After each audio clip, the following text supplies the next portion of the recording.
नमस्कार, खबर अब तक का खास कार्यक्रम में 1 मिनट पूरी रिपोर्ट देखना आप शुरू कर चुके हैं। मैं आपके साथ कमल कौशिक। सबसे पहले बात करते हैं जम्मू कश्मीर की, क्योंकि सुरक्षा बलों ने जम्मू कश्मीर में 2 अलग अलग मुठभेड़ में 4 आतंकियों को ढेर कर दिया है। पिछले करीब 24 घंटे की बात की जाए तो घाटी में 6 आतंकी मारे गए हैं।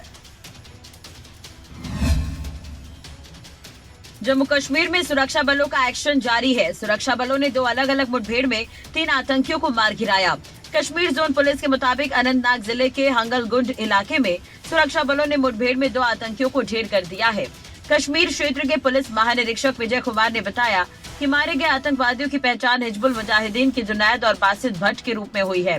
आतंकी बासित अनंतनाग में पिछले साल हुई बीजेपी के सरपंच रसूल डार, उनकी पत्नी और एक पंच की हत्या में शामिल था। इससे ठीक पहले कुलगाम के मिशीपुरा इलाके में सुरक्षा बलों ने 2 आतंकियों को ढेर कर दिया। पुलिस के एक प्रवक्ता ने कहा कि सुरक्षा बलों ने मंगलवार को कुलगाम के मिशीपुर इलाके में आतंकवादियों की मौजूदगी की सूचना मिलने के बाद आतंकवादी रोधी अभियान शुरू किया था। बुधवार को सुरक्षा बलों के साथ हुई मुठभेड़ में लश्कर ए तैयबा के 2 आतंकवादी मारे गए, जिनमें से एक हाल में ही बैंक प्रबंधक की हुई हत्या में शामिल था।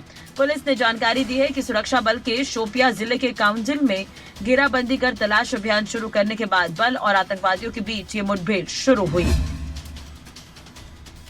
तो सुरक्षा बलों ने आतंकियों को ढेर किया है और पिछले कुछ समय से आतंकी लगातार नापाक हरकतों को अंजाम देने की फिराक में थे, लेकिन मुस्तैद सुरक्षा बलों ने उनकी कार्रवाई को नहीं होने दिया और अपनी कार्रवाई को अंजाम दे दिया।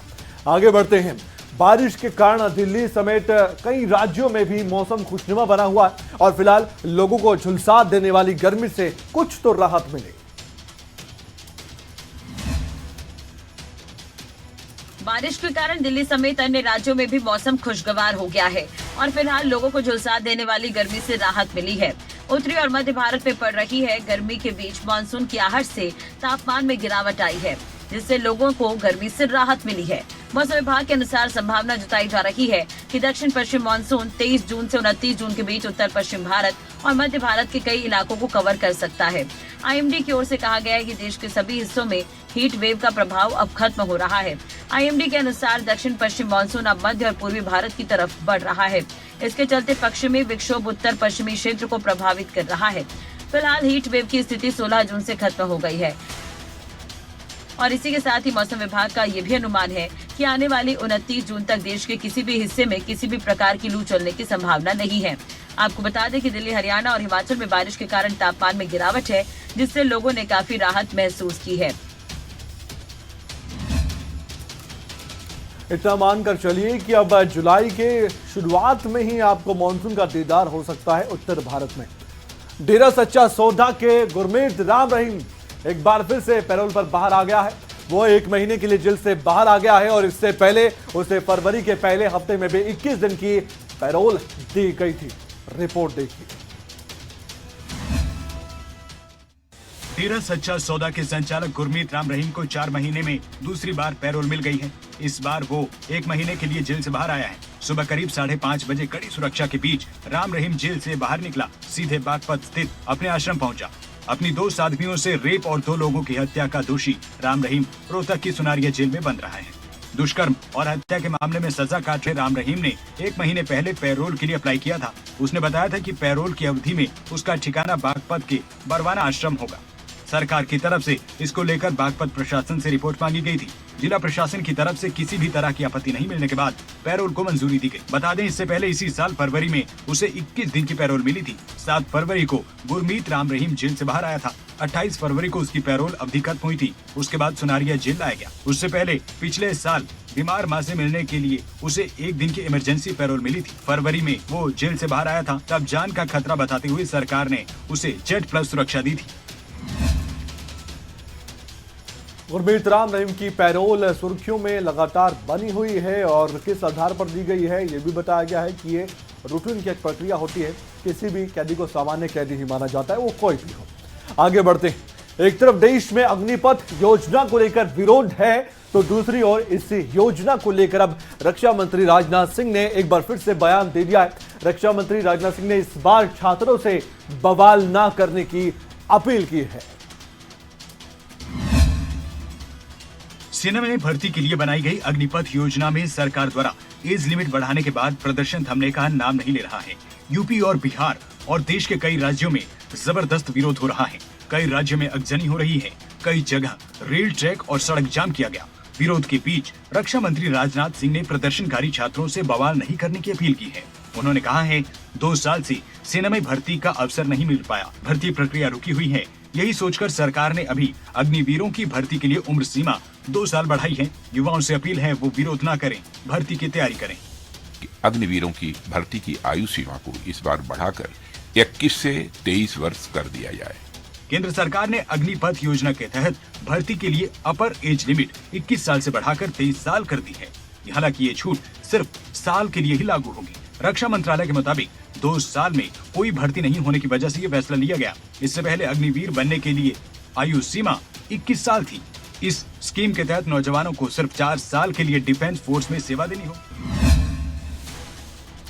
अब ऐसे में सवाल ये भी है कि क्या अब एज लिमिट को बढ़ाकर सरकार, केंद्र सरकार और रक्षा मंत्रालय जो युवा प्रदर्शन कर रहे हैं उनको समझा पाएंगे? बड़ा सवाल है। लेकिन ये जानकारी और विस्तार से हम देना चाहते हैं आपको कि रक्षा मंत्रालय ने अग्निपथ योजना को लेकर एक बड़ा बदलाव ये किया। केंद्र सरकार ने अग्निपथ योजना के लिए अधिकतम आयु सीमा को 21 साल से बढ़ाकर 23 साल कर दिया है। लेकिन ये कैसे और क्यों किया गया है ये भी जानना जरूरी हो जाता है।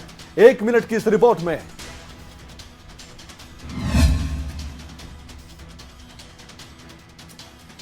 अग्निपथ भर्ती योजना के खिलाफ कई राज्यों में युवा सड़कों और रेलवे ट्रैक पर उतर आए हैं। अग्निवीर के रूप में 4 सालों तक सैन्य सेवा के बाद के भविष्य को लेकर आशंकित युवाओं ने कई जगहों पर योजना के खिलाफ प्रदर्शन किया। युवाओं की भीड़ उग्र हो गई, जमकर उत्पात मचाया। भारी विरोध के बीच सरकार ने भर्ती योजना के पहले बैच के लिए आयु सीमा में बदलाव करने का ऐलान किया है। केंद्र ने पूरे दिन योजना के खिलाफ प्रदर्शन को देखते हुए अग्निपथ भर्ती योजना के पहले बैच के लिए ऊपरी आयु सीमा 21 साल से बढ़ाकर 23 साल कर दी है। 2022 के लिए प्रस्तावित भर्ती के लिए आयु में छूट सिर्फ एक बार दी जाएगी। पहले इस योजना के लिए आयु सीमा 21 साल निर्धारित की गई थी। योजना के ऐलान के 2 दिन के भीतर पहले संशोधन में केंद्र ने कहा कि इस तथ्य का संज्ञान लेते हुए पिछले 2 सालों के दौरान भर्ती करना संभव नहीं था। सरकार ने यह फैसला किया कि 2022 के लिए प्रस्तावित भर्ती प्रक्रिया में एक मुश्त छूट दी जाएगी।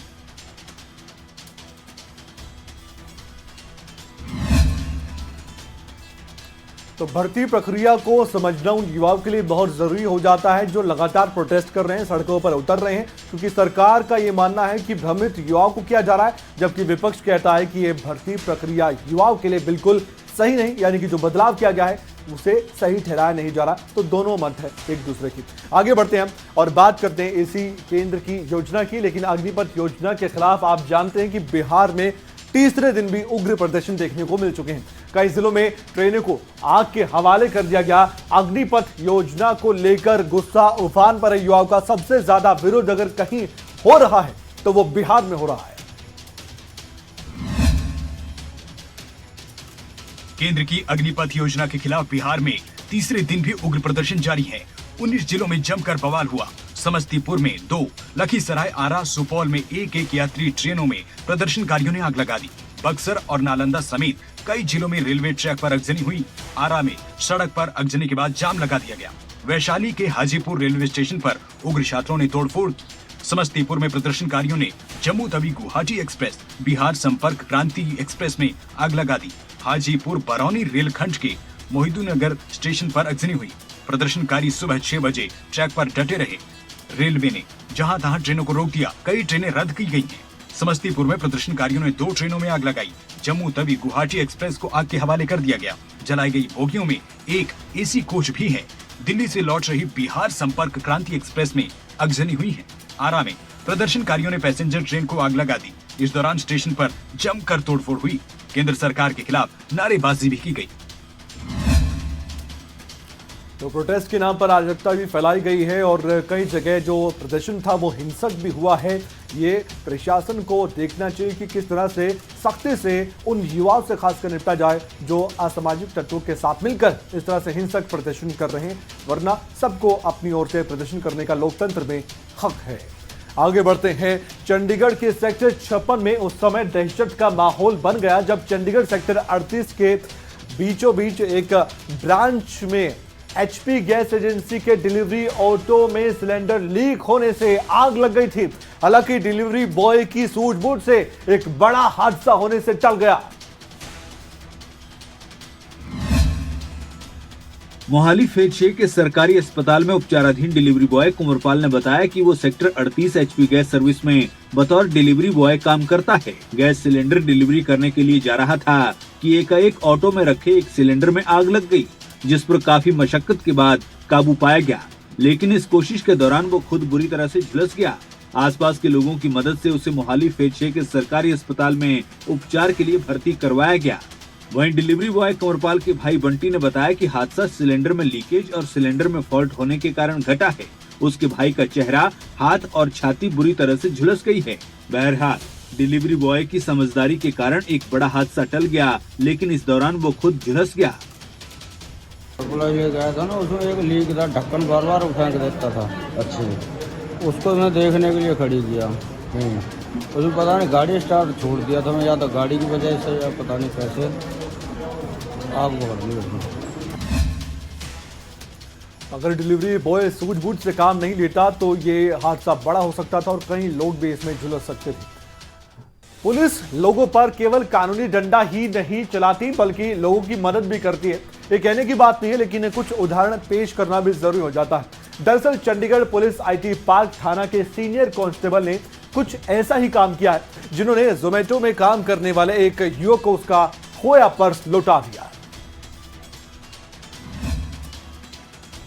जोमेटो में काम करने वाला युवक अमन ऑर्डर लेने के लिए चंडीगढ़ के सेक्टर 19 से निकला। इसी दौरान उसका पर्स वहीं गिर गया। जब युवक ने खाना खाने के लिए पर्स देखा तो पर्स जेब में नहीं था, जिसके बाद युवक दोबारा 19 की मार्केट गया, जहां उसे पर्स नहीं मिला। अमन ने अपने खोए पैसे मिलने की उम्मीद छोड़ दी थी। इधर चंडीगढ़ पुलिस के सीनियर कांस्टेबल ड्यूटी से घर जा रहे थे तो उन्हें मार्केट से कुछ सामान लेना था। वो जैसे ही गाड़ी से निकले देखा एक पर्स गिरा पड़ा है। उन्होंने इस पर्स को उठाया और देखा कि उस पर्स में 3700 रुपए हैं। सीनियर कांस्टेबल समरजीत ने आसपास के दुकानदारों को अपना नंबर दिया और कहा कि अगर कोई पर्स के बारे में पूछने आए तो मेरा नंबर उसे दे देना। डिलीवरी बॉय अमन ने उसका खोया पर्स लौटाने पर आईटी पार्क में तैनात सीनियर कांस्टेबल समरजीत का धन्यवाद किया। मैंने देखा मेरे पास पर्स नहीं था तो मैंने वहाँ शॉप वाले से पूछा तो उन्होंने इनका सर का नंबर दिया था, तो उन्होंने कॉल करी सर को तो इन्होंने दिया पर्स। सर थैंक यू बोलना चाहूँगा इन्हें, बहुत अच्छे से सर जो लौटा दिया। इसे कहते हैं मिसाल पेश करना। अब आगे बढ़ते हैं, देश में कोरोना की बात कर लेते हैं। देश में कोरोना के मामलों में उछाल लगातार जारी है। कोरोना केस फिर से बढ़ रहे हैं। 24 घंटे में कोरोना के 12,000 से ज्यादा मामले सामने आना यह बताता है कि अब कोरोना से बचना होगा। देश में एक बार फिर से कोरोना के आंकड़े उछाल मारने लगे हैं। कोरोना मामलों की संख्या लगातार बढ़ रही है। 24 घंटों में 12,856 नए केस मिले हैं। 112 दिन के बाद 12,000 से ज्यादा केस मिले हैं। इससे पहले 24 फरवरी को 13,000 से ज्यादा मामले दर्ज किए गए थे। 24 घंटे में 14 लोगों की जान गई है। एक्टिव केस बढ़कर 61,706 हो गए हैं। एक दिन पहले ही 12,213 कोरोना केस मिले थे। 8 जून के बाद नए मामलों की संख्या दोगुनी हो गई है। इसी दौरान टेस्ट भी दुगने हुए हैं, यानी टेस्ट बढ़ने के साथ मरीज भी बढ़े हैं। भारत का कोरोना रिकवरी रेट 98.64% है। देश में अब 4 लाख से ज्यादा टेस्ट हो रहे हैं। साल भर पहले रोज 20 लाख टेस्ट हो रहे थे। मामले बढ़ने के बाद गवर्नमेंट एडवाइजरी पैनल ने कोरोना वैक्सीन की प्रिकॉशन डोज की गैप घटाकर 6 महीने करने की सिफारिश की है। फिलहाल ये गैप 6 महीने का है। सिफारिश स्टैंडिंग टेक्निकल सब कमेटी की ओर से की गई है। अब तक वैक्सीन लगवाने वालों की कुल संख्या 195 करोड़ से ज्यादा हो गई है। पिछले कुछ दिनों में ही कोरोना के मामले लगातार बढ़ रहे हैं। खासकर दिल्ली और महाराष्ट्र में भी कोरोना के मामलों ने एक बार फिर से डरा दिया है। बस इतना ही करना है, सावधान रहिए, सोशल डिस्टेंसिंग अपना सकते हैं तो अपनाइए और मास्क जरूर लगाइए। अब पीएम मोदी की बात करेंगे। पीएम मोदी हिमाचल के 2 दिवसीय दौरे पर है। काफी महत्वपूर्ण ये धर्मशाला का दौरा उनका, जिसके बाद पीएम मोदी ने 2 दिन के दौरे के दौरान ये भी देखने को मिला, पहले दिन की उन्होंने एक रोड शो भी किया और उसके बाद 2 दिन के गुजरात दौरे पर भी जाएंगे प्रधानमंत्री नरेंद्र मोदी। प्रधानमंत्री नरेंद्र मोदी वीरवार से 2 दिन के हिमाचल दौरे पर हैं। पीएम मोदी का धर्मशाला पहुंचने पर जोरदार स्वागत किया गया। वहीं आज पीएम मोदी राज्यों और केंद्र शासित प्रदेशों के मुख्य सचिवों के राष्ट्रीय सम्मेलन की अध्यक्षता करेंगे। पीएम के दौरे को देखते हुए धर्मशाला में कड़ी सुरक्षा की गई है। बता दें कि चुनावी साल में प्रधानमंत्री मोदी का 6 महीने में तीसरा हिमाचल दौरा है।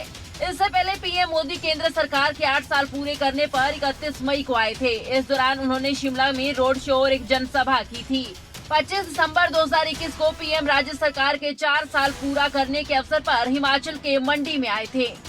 वहीं प्रधानमंत्री मोदी आज से 2 दिवसीय गुजरात दौरे पर हैं। पीएम मोदी आज राजभवन में रात्रि विश्राम करेंगे। 18 जून को सुबह 9:15 बजे प्रधानमंत्री पावागढ़ पहाड़ी पर श्री कालिका माता के पूर्ण विकसित मंदिर के दर्शन करेंगे और वहीं उनका उद्घाटन भी किया जाएगा, जिसके बाद लगभग 11:30 बजे विरासत वन की यात्रा करेंगे।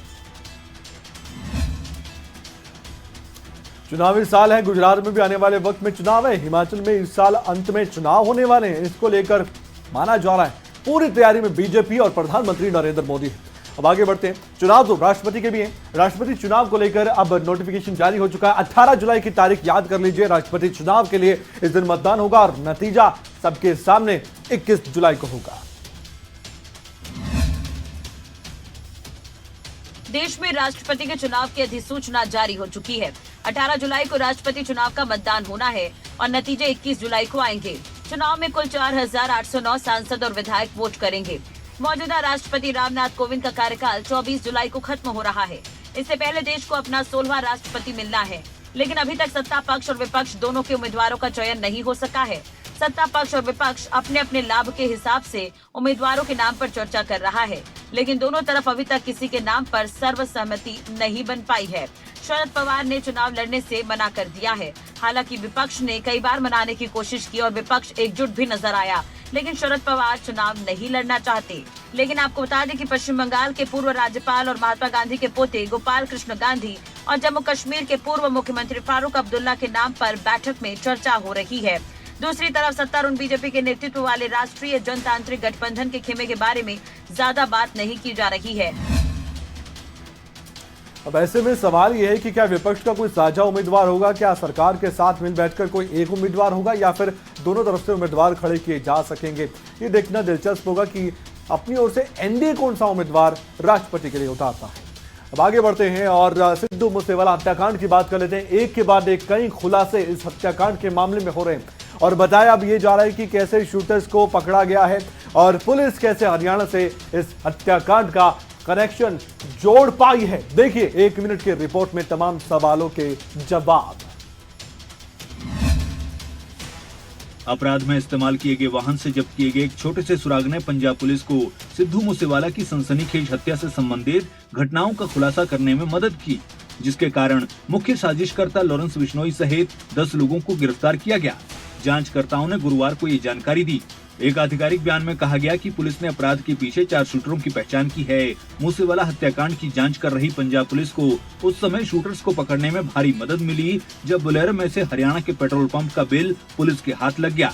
बस इसी बिल के हाथ लगने के बाद पुलिस ने एक के बाद एक शूटर्स तक अपनी पहुंच बनाई और उन्हें शिकंजे में लिया। मूसेवाला शाम करीब 5 बजे घर से निकले थे। 29 मई को 2 व्यक्तियों गुरविंदर सिंह और गुरप्रीत सिंह के साथ अज्ञात लोगों ने गोली मारकर हत्या कर दी थी। मुख्यमंत्री भगवंत मान ने तेजी से कार्रवाई करते हुए हत्यारों को न्यायिक कटघरे में लाने के लिए ADGP anti gangster task force AGTF की देखरेख में एक विशेष जांच दल का गठन किया। मामले में एक महत्वपूर्ण सुराग हरियाणा के फतेहाबाद में एक पेट्रोल पंप की 25 मई की रसीद की बरामदगी थी।